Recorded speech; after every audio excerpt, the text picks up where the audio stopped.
देखो, तंत्र की दुनिया बहुत गहरी है। लोग सिर्फ कहानियां सुनते हैं, पर असली राज सिर्फ वो जानते हैं जो इस पथ पर चलते हैं।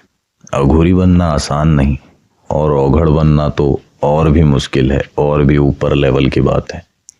आज मैं तुम्हें सिंपल शब्दों में वो सच बताने वाला हूं जो लोगों को सिर्फ अंधेरे में दिखाई देता है। अघोरी का पहला कदम होता है भय का टूटना।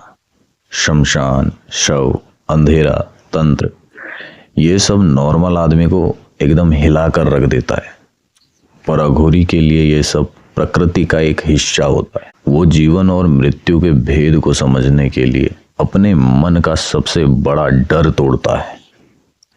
इस पथ पर कोई अकेला नहीं चल सकता। अघोरी को एक गुरु की जरूरत होती है, जो इस राह का जन्म जन्म से साधक रहा हो। गुरु ही बताता है कि कौन सी साधना कब करनी चाहिए, और कौन सी विधि कब करनी चाहिए, और कौन सी विधि किसी भी हालत में नहीं छेड़नी चाहिए। शमशान साधना का मतलब ये नहीं अघोरी हमेशा कुछ भी करता रहे या कुछ भी अजीब ही करता रहे। असली साधना होती है मन को एकाग्र करना, प्राण को स्थिर रखना, और मृत्यु प्राण का साक्षी बनना, जन्म मरण का साक्षी बनना।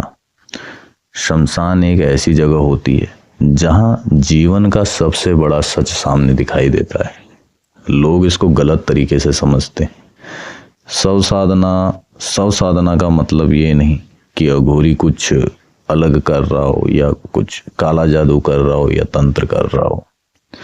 ये एक एंटी रेयर साधना होती है जो सिर्फ वो करते हैं जिनके गुरु ने उन्हें इस लायक समझा है, या जो अपनी क्षमता बढ़ा चुके हैं, उस लेवल को प्राप्त कर चुके हैं। शव का अर्थ है निश्चलता। अघोरी इस साधना में अपने मन, प्राण और ध्यान को इतना स्थिर करता है कि तन और मन दोनों शव की तरह हो जाएं, एकदम निश्चल। जो व्यक्ति शव जैसा निश्चल होने की अवस्था को प्राप्त कर लेता है, उसकी साधना में एक अलग ही शक्ति उत्पन्न होती है। अघोरी बनना सिर्फ एक शुरुआत है, औघड़ बनना पूरी यात्रा का अंत।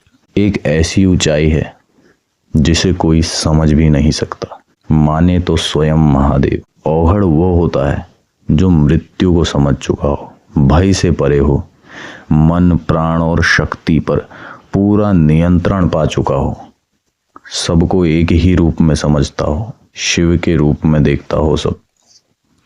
ऐसी स्थिति प्राप्त करने वाले को ही औघड़ कहते हैं।